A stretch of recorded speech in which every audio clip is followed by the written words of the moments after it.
네, 안녕하세요. 섬세한 한자입니다. 이번 시간에는 궁과 전자에 대해서 알아보는 시간을 가져볼 건데요. 합치면 궁전이죠. 궁과 전의 차이점이 뭘까요?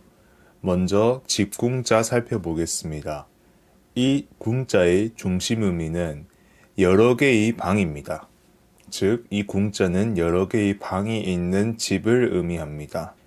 여러 개의 방이 있으면 규모가 큰 집이겠죠.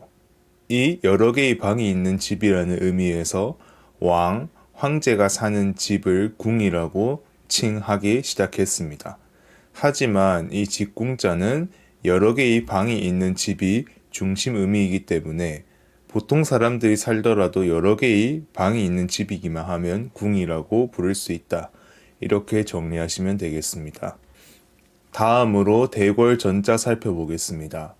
이 전자는 앉다라는 뜻을 가지고 있습니다. 그런데 어디에 앉을까요? 기초나 토대 위에 앉는다면 어떨까요? 이 기초나 토대 위에 앉은 것이 바로 전 되겠습니다. 밑에 그림을 보시면 이해하기 쉬우신데요. 이렇게 밑에 기초나 토대와 같은 이거를 건축물을 올리기 전에 밑에 쌓고 그 다음에 그 위에 앉은 것이 바로 전 되겠습니다. 그러니까 이 노란색이 전이 되는 것이죠.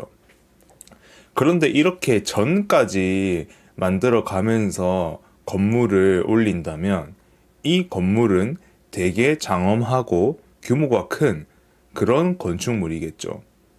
즉, 왕과 같은 존재가 사는 그런 건축물이 바로 전 되겠습니다. 그리고 이 전자에서 파생한 단어로는 볼기둔자가 있는데요. 이 볼기둔자는 위쪽에 전자가 있고 밑에는 육달월이라고 신체 부위를 나타내는 글자가 이렇게 합쳐진 형태입니다.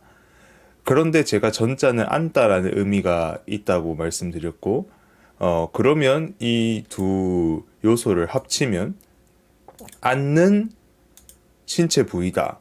어디일까요? 엉덩이가 되겠죠. 그래서 이 볼기라고 하면 엉덩이와 궁둥이를 합친 것을 볼기라고 이야기를 하니까 그래서 이 볼기를 표현하기 위해서 이런 자형이 생겼다. 이렇게 정리하시면 되겠습니다.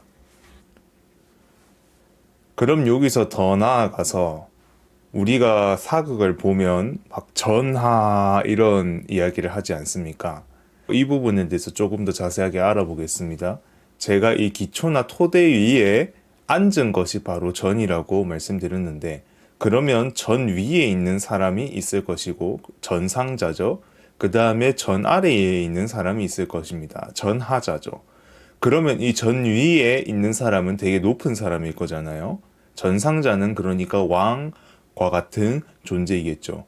반면에 이 전 아래에 있는 사람 같은 경우에는 신하라던가 이 위에 있는 전상자에 비해 낮은 사람이 되겠죠.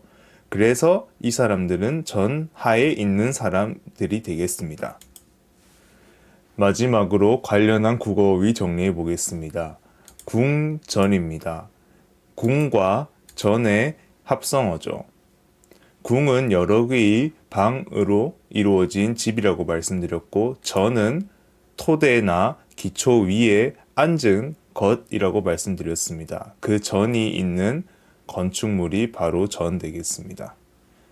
다음으로 미궁입니다. 이 미자는 미혹하다 할 때 그 미인데요.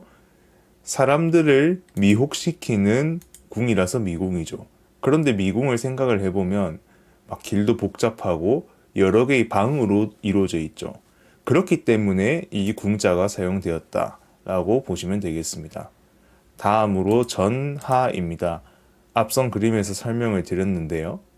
나는 전의 하에 있는, 나는 전하에 있는 비천한 존재입니다. 해서 전상자를 높이는 그런 표현이 바로 전하 되겠습니다. 마찬가지로 폐하, 각하 모두 동일하게 만들어진 단어인데요. 폐는 섬돌이죠. 나는 폐 밑에 있는 미천한 존재입니다 해서 폐하고 나는 각 밑에 있는 미천한 존재입니다 라는 표현이 바로 각하 되겠습니다.